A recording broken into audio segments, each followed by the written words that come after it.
Saudaraku, sikap kita saat kita ditegur, dinasehati, ditunjukkan kesalahan kekurangan kita oleh orang lain, oleh orang tua, oleh pemimpin kita, sering sekali sangat menentukan bagaimana kita akan mengalami perubahan. Ketika kita memilih membela diri waktu kita ditegur, mencari pembenaran, bahkan mencoba untuk mencari kambing hitam, maka kita sudah tahu bahwa orang yang seperti ini adalah orang yang tidak siap mengakui kesalahan dan kekurangannya. Dan akhirnya dia akan berkumpul dengan orang-orang yang sejenis dengan dia. Sering pula disebut orang sebagai barisan sakit hati. Saudara bisa membayangkan kalau kita berkumpul dengan orang yang sama-sama terluka, maka makin hari kita akan makin terluka. Kalau kita berkumpul dengan orang yang sama-sama merasa diperlakukan dengan tidak baik, maka kita akan saling membesar-besarkan. Tidak ada di sana yang akan berkata, sudahlah kita lupakan, kita songsong hari depan. Tapi semuanya akan saling membumbui satu dengan yang lain. Mazmur 51 ayat yang kelima. Ini adalah pernyataan yang disampaikan oleh Daud ketika Nabi Nathan menegur dia atas kesalahannya mengambil Batseba, istri daripada Uria. Lalu Daud berkata, sebab aku sendiri sadar akan pelanggaranku. Aku senantiasa bergumul dengan dosaku. Daud berkata, aku menyadari pelanggaranku dan aku sangat bergumul dengan dosa itu. Aku tidak menganggap remeh soal itu. Saudara juga mungkin ingat kisah anak yang hilang, dicatat dalam Lukas pasal yang ke-15. Ketika anaknya pergi memfoya-foyakan semua harta benda yang diberikan oleh ayahnya kepadanya. Dan semua habis. Lalu anak lapar dan tidak ada yang bisa dia makan. Maka saat itu dia berkata dalam Lukas 15 ayat 21. Bapa, aku telah berdosa terhadap sorga dan terhadap Bapa. Aku tidak layak lagi disebutkan anak Bapa. Ini adalah gambaran dua sikap yang sangat manis. Tatkala kita ditegur, tatkala kita dinasehati dan disadarkan akan kelemahan dan kekurangan kita.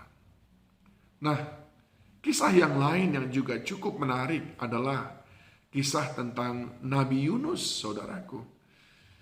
Ketika Yunus mencoba untuk melarikan diri dari panggilan Tuhan, Tuhan menyuruhnya ke Niniwe, tapi dia malah pergi ke Tarsis. Dan kapal yang ditumpanginya atas penentuan Tuhan diterpa oleh badai yang sangat hebat, sampai-sampai mau tenggelam. Awak kapal semuanya menjadi takut, mereka semuanya berteriak-teriak memohon pertolongan Tuhan. Dalam ayat yang ke-5 dikatakan, tapi Yunus telah turun ke dalam ruang kapal yang paling bawah dan berbaring di situ lalu tidur dengan nyenyak. Datanglah nahoda mendapatkannya sambil berkata, bagaimana mungkin kau tidur begitu nyenyak? Bangunlah, berserulah kepada Allahmu. Barangkali Allah itu akan mengindahkan kita sehingga kita tidak binasa. Ayat yang ke-8 berkatalah mereka kepadanya, beritahukan kepada kami, karena siapa kita ditimpa oleh malapetaka ini? Apa pekerjaanmu dan dari mana engkau datang? Apa negerimu dan dari bangsa mana engkau? Sahut Yunus kepada mereka, aku seorang Ibrani, aku takut akan Tuhan, Allah yang mempunyai langit yang telah menjadikan lautan dan daratan.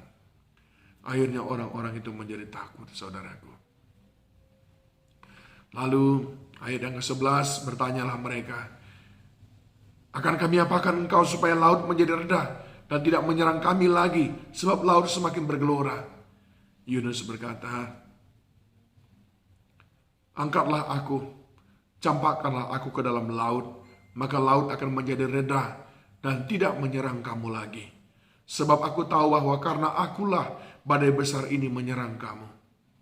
Bayangkan saudaraku, Yunus mengakui, ini adalah sikap yang pertama, mengakui kekurangan kita, kesalahan kita, bukan malah membela diri, mencari pembenaran sana sini, lalu mencari teman-teman yang sama-sama sakit hati. Tidak, akui kekurangan kita. Berkatalah pada dirimu, aku memang salah, aku memang orang yang tidak punya komitmen, aku memang orang yang tidak bisa dipercaya, aku memang orang yang tidak jujur. Akui itu seperti Yunus. Yang kedua, berani menanggung resiko daripada kesalahan.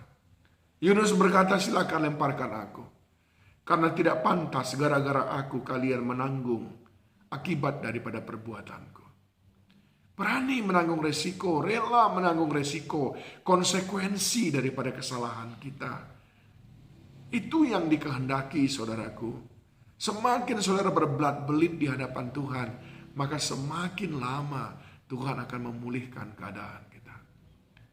Yang ketiga adalah di dalam Yunus pasal yang kedua, dikatakan berdoalah Yunus kepada Tuhan Allahnya dari dalam perut ikan itu.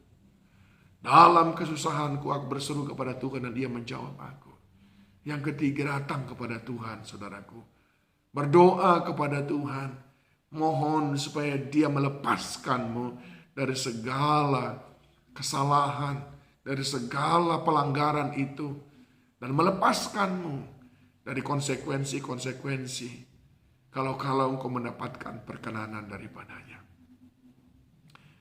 Ini adalah sikap yang benar sebagai bukti bahwa kita mengakui kesalahan, kekurangan, kelemahan kita.